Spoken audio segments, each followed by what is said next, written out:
नमस्कार, आप देख रहे हैं स्पेशल कवरेज न्यूज और मैं हूं आपके साथ अरुण मिश्रा। बिहार विधानसभा का चुनाव इस बार भी जंगल राज, अपराध और कानून व्यवस्था के मुद्दे पर लड़ा जा रहा है। जहां मोकामा की सीट लगातार चर्चा में है, जहां दुलार चंद यादव की हत्या हो जाती है, जिसके आरोप में अनंत सिंह जो कि जेडीयू उम्मीदवार हैं, वो इस समय जेल में हैं। उन्हें गिरफ्तार किया जाता है और पुलिस उन्हें कोर्ट में पेश करती है। कोर्ट से उन्हें 14 दिन की हिरासत में जेल भेज दिया जाता है। लेकिन सूबे की सत्ता की दौड़ में शामिल कोई भी पार्टी शायद ही ऐसी नजर आ रही है जिसकी तरफ से बाहुबली या उनके परिजन में से कोई चुनाव नहीं लड़ रहा हो। मोकामा में अजीब स्थिति हो गई है। यहाँ दो बाहुबलियों के बीच जोरदार मुकाबला चल रहा है। एक तरफ अनंत सिंह मतदान से ठीक पहले चुनाव प्रचार के लिए छटपटा रहे थे, वहीं दूसरी तरफ उनकी मदद करते केंद्रीय मंत्री और जेडीयू नेता ललन सिंह उनका प्रचार करने मोकामा पहुंच गए, जहां उनका एक कथित ऑडियो वायरल हो रहा है, जिसको लेकर बिहार की सियासत में एक तूफान आ गया है। अब इसी वायरल वीडियो को लेकर उनके खिलाफ एफआईआर दर्ज की गई है। साथ ही एक नोटिस जारी किया गया है जिसमें उनसे जवाब मांगा गया है।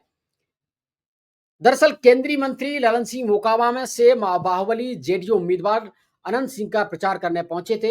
इसी दौरान उनका एक बयान खूब वायरल हो रहा है। एक ऑडियो की हकीकत क्या है ये तो भगवान जाने, लेकिन उसमें कहा जा रहा है कि कुछ विशेष समाज के लोगों को वोट डालने के लिए नहीं जाने देना है, उनको घर में बंद कर दरवाजा बंद कर देना है। ललन सिंह का कथित वीडियो जैसे ही वायरल हुआ, विपक्ष खर्चा पानी लेकर एनडीए के ऊपर हमलावर हो गया।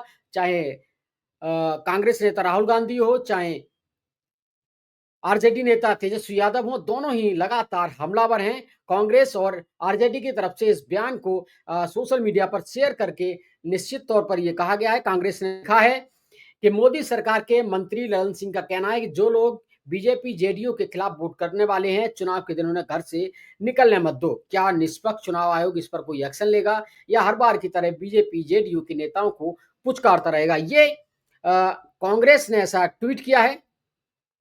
अब पार्टी की तरफ से ऑडियो की जांच के लिए चुनाव आयोग से शिकायत की गई है। दूसरी तरफ ललन सिंह ने भी उनके खिलाफ साजिश बताया। पहले उनका ये आप बयान सुन लीजिए, उसके बाद मैं आपको पूरी कहानी बताऊंगा।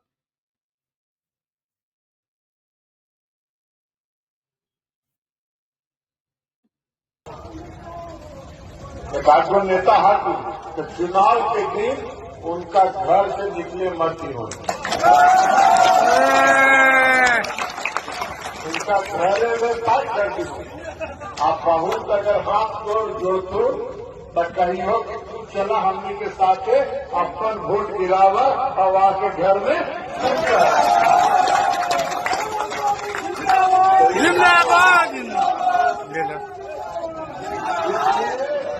इसलिए आज के सब लोग कमान संभाल लें और कमान संभाल के चुनाव में अब समय नहीं। तो आपने सुना ललन सिंह का ये बयान लगातार वायरल हो रहा है, जिस पर उनके समर्थक लगातार ताली बजा रहे हैं और साथ ही जिंदाबाद के नारे लगा रहे हैं।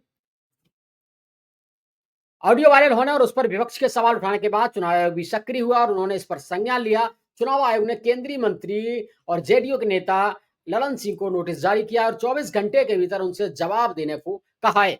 इस पर सब विवादों के बीच मतदान की तारीख बेहद करीब है। ऐसे में बवाल जेडीयू और ललन सिंह के अनंत सिंह के साथ भी मुश्किल बढ़ाता नजर आ रहा है। मोकामा में दो बाहुबलियों के बीच हो रही ऐसी सियासी टक्कर के बीच तीसरे बाहुबली की हत्या ने यहाँ का चुनावी पारा आसमान पर पहुंचा दिया है।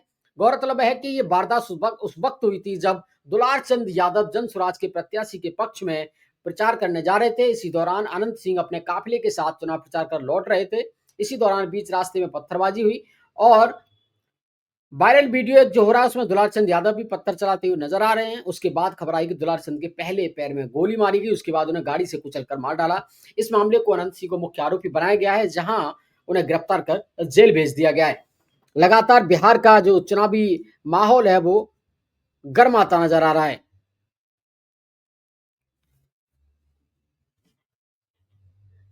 वहीं राहुल गांधी और तेजस्वी यादव भी इस पूरे मामले पर लगातार बीजेपी और जेडीयू पर हमलावर हैं। उन्होंने भी निश्चित तौर पर यह कहा है कि चुनाव आयोग इस सब मामले को लेकर क्या कर रहा है।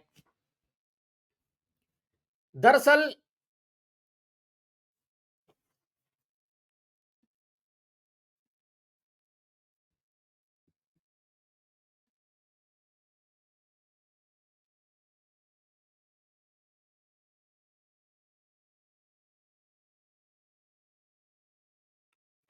इस वायरल वीडियो के सामने आने के बाद मंत्री नितिन नवीन ने बचाव किया है। उन्होंने कहा है कि कोई वोट देने नहीं गया, देने को लेकर बात करता है तो किसी पर दबाव बनाता है तो आरजेडी वाले हैं। वहीं जेडीयू के वरिष्ठ नेता केसी त्यागी का ललन सिंह को नोटिस पर बयान आया है। ललन सिंह पार्टी के वरिष्ठ नेताओं में से एक हैं, केंद्रीय मंत्री हैं। उनके वक्तव्य के अर्थ के अनर्थ निकाले जा रहे हैं। यद्यपि कानून सम्मत जो भी प्रश्न उनके सामने आएंगे वह उत्तरदायित्व के साथ जवाब देंगे, इसमें कोई दो राय नहीं है। अब आप मान लीजिए बिहार का सियासी पारा इस समय चढ़ा हुआ है लगातार, और नेताओं के तरह तरह के बयान सामने आ रहे हैं। निश्चित तौर पर अब ये तो चुनाव आयोग ही बताएगा कि इस पूरे मामले पर अब क्या कार्रवाई होगी। तो आज के वीडियो में सिर्फ इतना ही। बने रहिए आप हमारे साथ, देखते रहिए स्पेशल कवरेज न्यूज। नमस्कार।